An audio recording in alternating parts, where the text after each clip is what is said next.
Para saudara dan saudari yang Tuhan cintai, selamat pagi dan selamat bertemu lagi dalam renungan harian dari Paroki Santo Fransiskus Assisi Apio, edisi hari Kamis sesudah Rabu Abu.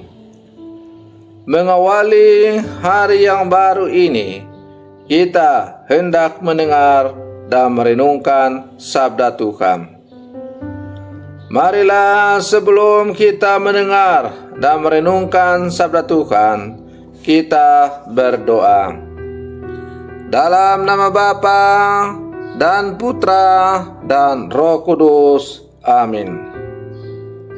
Allah Bapa, pangkal dan tujuan kegiatan kami, bimbinglah kami selalu agar hidup kami selaras dengan sabda-Mu.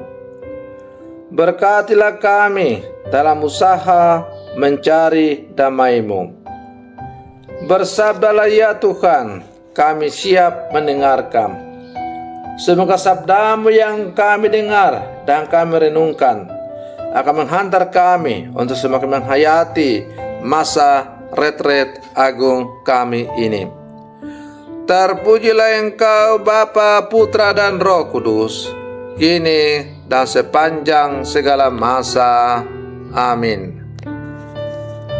Para saudara dan saudari yang Tuhan cintai, sabda Tuhan yang hendak kita dengar dan kita renungkan untuk mengawali hari yang baru ini diambil dari Injil Lukas pasal 9 ayat 22 sampai 25. Tuhan bersamamu. Inilah Injil suci menurut Lukas. Sekali peristiwa, Yesus berkata kepada murid-muridnya bahwa Anak Manusia harus menanggung banyak penderitaan dan ditolak oleh tua-tua, imam-imam kepala, dan ahli-ahli Taurat, lalu dibunuh. Tetapi dibangkitkan pada hari ketiga.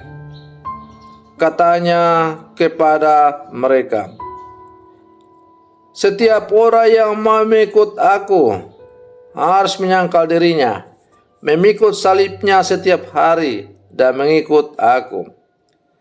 Karena barang siapa mau menyelamatkan nyawanya, ia akan kehilangan nyawanya. Tetapi barang siapa kehilangan nyawanya karena aku, ia akan menyelamatkannya. Apa gunanya seorang memperoleh seluruh dunia, tetapi ia membinasakan atau merugikan dirinya sendiri? Demikianlah sabda Tuhan. Para saudara dan saudari yang Tuhan cintai,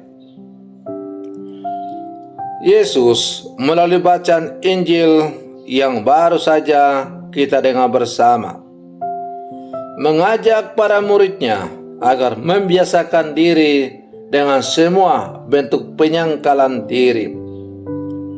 Setiap murid diajak untuk membebaskan dirinya dari godaan untuk memuaskan hawa nafsu dan kesenangan. Setiap murid juga dipanggil untuk siap menderita demi Kristus.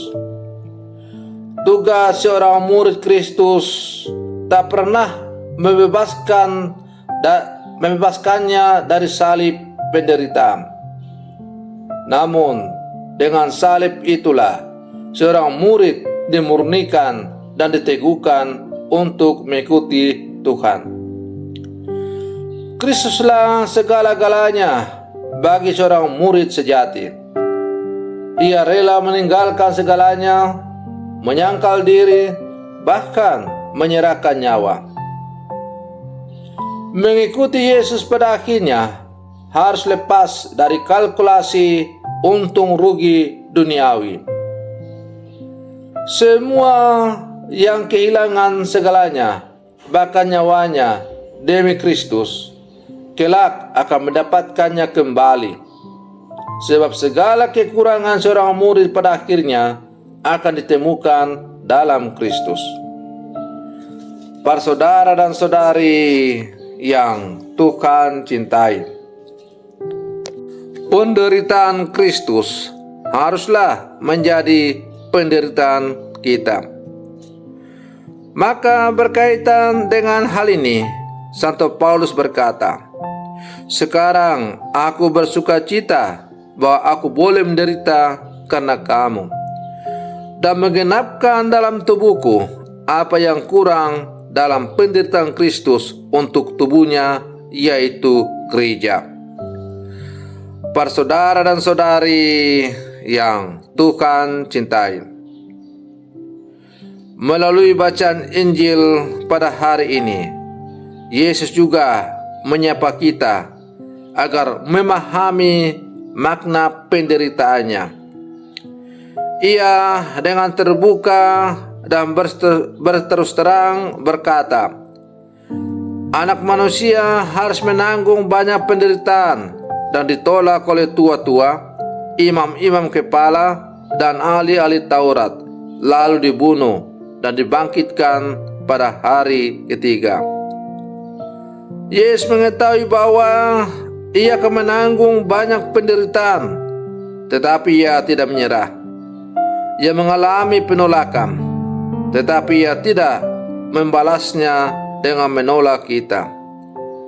Ia bahkan dibunuh serta mengalahkan maut dan kematian dengan bangkit pada hari ketiga. Konsekuensinya, kita yang mengikuti jejaknya harus berusaha untuk semakin serupa dengan Dia. Berkaitan dengan hal ini, Yesus berkata, "Jika seorang mau mengikut aku, ia harus menyangkal dirinya, memikul salibnya setiap hari, dan mengikut aku." Menderita bersama Kristus serupa dengan Dia, kehilangan nyawa karena Dia, membawa konsekuensi pada keselamatan abadi bagi diri kita. Para saudara dan saudari yang Tuhan cintai, dalam masa prapaskah ini, hidup kekatolikan kita bermakna jika kita sungguh-sungguh bertobat dan kembali kepada Tuhan dengan melakukan 3 hal utama, yaitu amal kasih, doa, dan puasa. Dengan melakukan 3 hal itu, kita diajak untuk semakin dekat dengan Tuhan, merasakan kasih-Nya yang begitu mendalam kepada kita. Maka para saudara dan saudari yang Tuhan cintai, mari kita mengisi retret agung kita dengan 3 hal ini: karya amal kasih, doa, dan berpuasa.